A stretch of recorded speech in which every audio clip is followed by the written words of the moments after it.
வங்கக்கடலில் ஆழ்ந்த காற்றழுத்த தாழ்வு பகுதி உருவாகியுள்ளதாக வானிலை ஆய்வு மையம் அறிவிப்பு வெளியிட்டிருக்கிறது.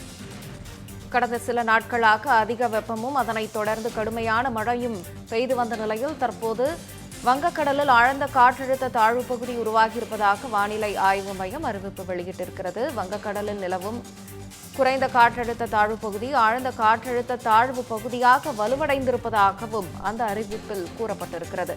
அடுத்த 24 மணி நேரத்தில் மேற்கு வடமேற்கு திசையில் நகர்ந்து ஒடிசா செல்ல வாய்ப்பிருப்பதாகவும் வானிலை ஆய்வு மையம் அதன் அறிக்கையில் கூறியிருக்கிறது. அண்மை விவரமாக பார்த்து வருகிறோம்.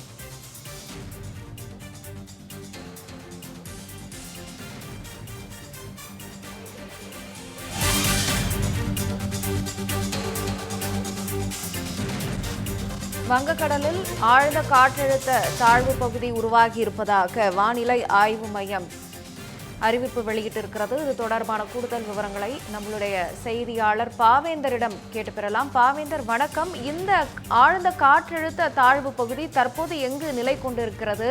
இதனுடைய தாக்கம் எப்படி இருக்கும்? விவரம்.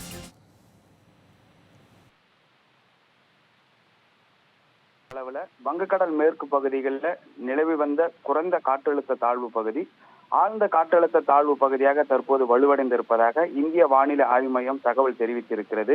இந்த தாழ்வு தளம் அடுத்த 24 மணி நேரத்துல வடமேற்கு திசையில நகர்ந்து ஒடிசா மாநிலங்கள் வழியாக பரவ வாய்ப்பு இருக்கிறது. குறிப்பாக இந்த வடமேற்கு திசையில நகர்ந்தா ஒடிசா, ஆந்திர பிரதேசம், சத்தீஸ்கர், ஜார்க்கண்ட், பீகார், மேற்கு வங்காளத்துடைய குறிப்பாக சொல்ல வேண்டும் என்றால் தெற்கு மாவட்டம், அதே போல மத்திய பிரதேசத்தினுடைய கிழக்கு மத்திய பகுதிகளில் அதிகப்படியான மழைக்கு வாய்ப்பு இருப்பதாக இந்திய வானிலை ஆய்வு மையம் தற்போது தகவல் தெரிவிச்சிருக்காங்க. தமிழ்நாடை பொறுத்த மட்டில் ஒரு சில இடங்கள்ல மேகமூட்டத்தினுடனும் சில இடங்கள்ல கனமழைக்கு வாய்ப்பு இருப்பதாக தகவல் கிடைத்துள்ளது.